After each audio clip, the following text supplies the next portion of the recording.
स्थानिक गुन्हे शाखा अकोलाकडून अकोला शहरात छापा कारवाईत एक आरोपीसह 31,500 रुपयांचा प्रतिबंधित नायलॉन मांजा जप्त. आगामी येणाऱ्या संक्रांत सणाच्या अनुषंगाने माननीय पोलीस अधीक्षक अकोला श्री बच्चन सिंग साहेब यांनी केलेल्या सूचनेप्रमाणे व मार्गदर्शनाखाली स्थानिक गुन्हे शाखा अकोलाचे प्रभारी अधिकारी यांनी अकोला जिल्ह्यातील नायलॉन मांजा विक्री करणाऱ्यांवर कारवाई करण्याकरिता स्थानिक गुन्हे शाखा अकोला येथील अधिकारी व अंमलदार यांचे पथके गठीत करून त्याबाबतची माहिती घेऊन कारवाई करण्याकरिता आदेशित केले असता स्थानिक गुन्हे शाखा अकोला येथील पथकाने पुढील प्रमाणे कारवाई केली आहे. पोलीस स्टेशन डाबकी रोड हद्दीतील खेर मोहम्मद प्लॉट अकोला येथे आरोपी नामे मोहम्मद अय्याज शेख हसन वय 60 वर्ष राहणार रामपीर नगर खेर मोहम्मद प्लॉट डाबकी रोड अकोला यांची राहती घरी शासनाने प्रतिबंध घातलेला चायनामेड मांजा नायलॉन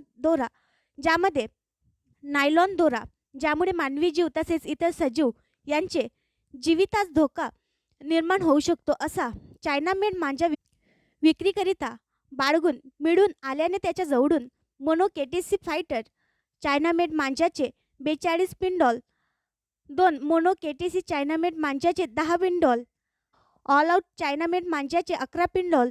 असे एकूण 63 पिंडॉल प्रत्येकी 500 रुपये प्रमाणे एकूण 31,500 रुपयांचा मुद्देमाल मिळून आल्याने जप्ती कारवाई करून आरोपी व मुद्देमाल पुढील कारवाई कामी पोलीस स्टेशन डाबकी रोड यांच्या ताब्यात देण्यात आले. सदरची कारवाई माननीय पोलीस अधीक्षक श्री बच्चन सिंग साहेब, माननीय अप्पर पोलीस अधीक्षक श्री अभय डोंगरे साहेब यांच्या मार्गदर्शनाखाली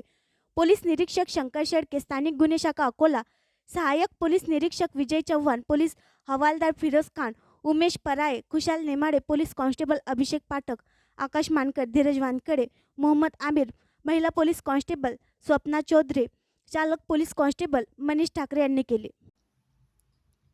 आणखी नवीन व्हिडिओ पाहण्यासाठी आमच्या देशमुख एक्सप्रेस न्यूज चॅनलला सबस्क्राईब करा, लाईक करा आणि शेअर करा.